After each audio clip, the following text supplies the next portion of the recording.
Hello guys! Hello Capricorn! Welcome dito sa aking channel, Kapalaran 888. Welcome Capricorn! I hope na makuha mo yung energy. So, tingnan natin kung anong messages, anong energy, anong vibration, anong guidance para sa lahat ng Capricorn. Okay. Welcome guys sa mga bago kong subscribers, sa mga Capricorn. And then sa mga dati kong subscribers na naandito pa rin para subaybayan ang mga messages na ibinibigay natin dito through tarot cards. Okay. Capricorn, kumuha tayo dito ng second card or second energy. Vegetarian. Wow. Okay. Comment down below if you resonated. So, yung first card mo dito, Capricorn, is self-forgiveness. Sinasabi ng bara sa'yo, Capricorn, na let go of old guilt and remember that you're God's perfect child. So, siguro Capricorn, marami kang mga nararamdaman na panghihinayang sa sarili mo or alam mo, may mga decision making ka na hindi maganda for the past or from the past, or maybe marami kang mga or feeling guilty ka sa kung ano yung mga ginawa mo. So, dito sinasabi na this week, wag kang mag-guilty. Okay? Wag kang mag-guilty.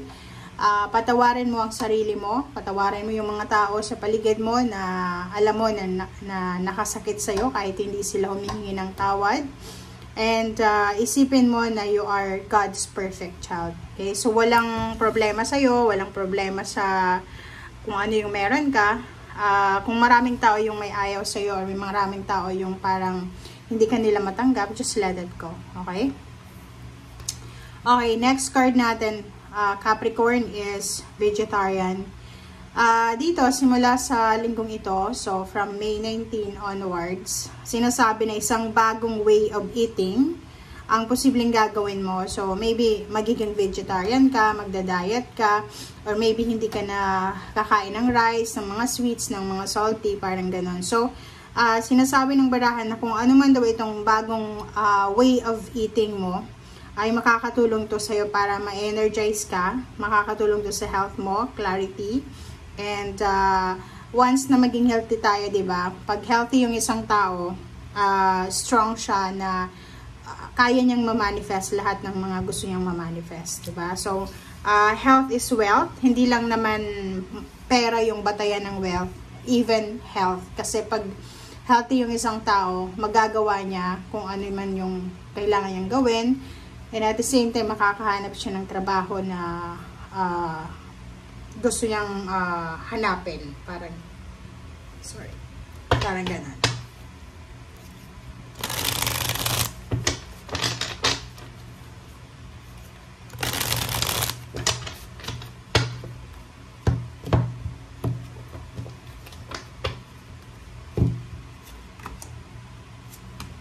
Okay, first two cards natin sa third deck ay pareho silang major arcana.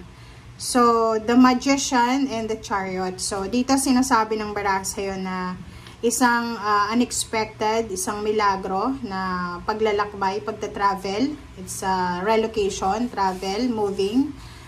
Maybe meron ditong mga unexpected na kumbaga vacation or maybe unexpected na travel talaga or movement ang posibleng maiisip mo sa linggong ito or posibleng gagawin mo.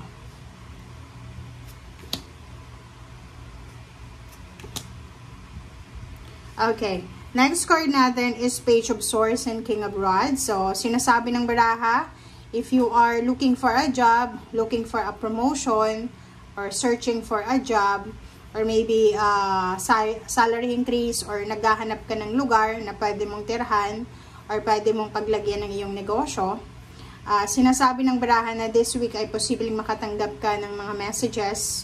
If nag-inquire ka, syempre mayroong mga kumbaga replies sa mga inquiries mo. And if you're applying for a job, pwedeng merong mga job confirmation na matatanggap ka sa linggong ito. So, maybe mayroon din ng mga unexpected na offer, na job offer. So, may isang tao na pwedeng interesado sa'yo na gawin kang empleyado or parang ganon ang posibleng mangyari sa ngayon. Diba? So, kung makikita mo dito, Capricorn, isang balita ang posibleng matatanggap mo. It's a job offer, contract signing siya. It's a karmic justice, karmic balance, karmic contract. So, sinasabi ng justice card na to na kung ano man itong papeles, kontrata na pipirmahan mo sa linggong ito ay nakadestiny sa'yo talaga. So, you're blessed kasi this contract ay talagang para sa'yo yan. Okay, the Hangman na reverse. And next is Ace of Pentacles. Next is Five of Cups. And next is Nine of Rods. Dito sa Hangman na reverse, sinasabi ng baraha sa'yo na maraming mga nahang na delays na, like for example, yun, job offer, or na delays na pera na dapat ay pumasok na sa'yo, pero hindi siya natuloy. But this week, sinasabi na may mga parang na delays na trabaho, pera, about, for example, anong tawag dyan? Commitment, parang ganon. So, sinasabi ng baraha na yung paghihintay mo, yung patiently waiting na ginawa mo, pagiging patient mo sa paghihintay, kahit na pagod ka na, ay sobrang worth it. So, ang lesson sa'yo dito, kung ano man tong result na makukuha mo this week, ay yan yung resulta ng pagiging matyaga mo, pagiging mapasensya mo. But if you are not patient, kung ano man itong result ngayon sa linggong ito, ay 1/2 ng result na yan is responsible ka. Okay? So, sinasabi ng baraha sa'yo, kung may mga hinihintay tayo, lalo na pera, trabaho, relationship na parang natatagalan na tayo, be patient. Okay? Huwag nating paiiralin yung emotion kasi pag magkataon, pwede mong pagsisihan yan sa bandang huli kung maging impatient ka. Okay, so Three of Swords and the Nine of Pentacles and Ace of Cups. Sinasabi ng baraha sa'yo na isang desisyon ang gagawin mo. This decision is related to financial. So, merong pagkakataon na i-offer sa'yo ang universe simula sa linggong ito na pwedeng yan yung offer na yan is yan yung katuparan ng iyong financial and emotional wishes. But the problem is, pag tinanggap mo tong offer na to, posibleng may masaktan ka.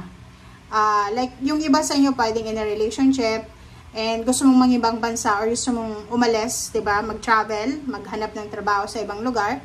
But since you are in a relationship or may mga tao na umaasa sa'yo, ayaw mapalayo sa'yo. So, maybe masasaktan sila sa decision mo sa buhay mo. But, kung iisipin mo, itong decision na gagawin mo, siya yung talagang magiging rason or magiging way para matupad yung mga pangarap mo sa buhay.